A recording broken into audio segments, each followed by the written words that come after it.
to my YouTube channel. Ayan, maggagawa tayo ng creamy indomie. Ito yung kailangan natin indomie. Kahit anong noodles po, basta noodles. At saka, ito, Jeben, cheese to. Cheese to. Creamy siya. Creamy taste. Ito yung gagamitin natin para maging creamy ang ating indomie. At saka, konting cream. So, ayan, isasalang ko na siya. Pupunin ko na ang ito. Yung paglalagyan natin ng indomie. Yan, hugas-hugas lang.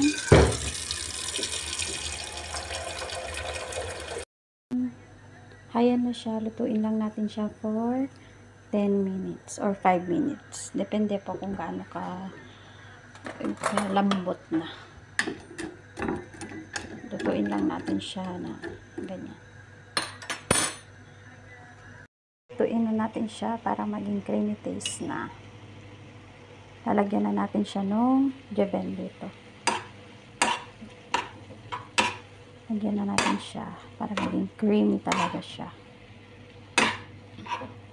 Okay. Yan na siya. Yan natin lang siya ng isang kutsara. Isang kutsara na ilalagay natin. Tsaka ito.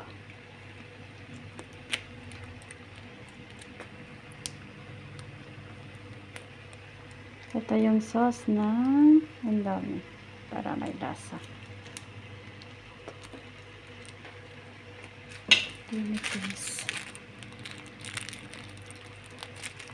Pambansang pagkain to ng mga OFW dito sa Middle East, indomie.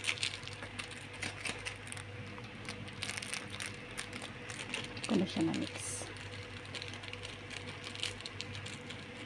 Yan, mix lang natin siya para maghalo-halo lahat ng ingredients. Ayan. Diba, ang sarap. Mabubusog na naman tayo this day ng ating recipe. Sariling recipe. Product ng ating creamy indomie.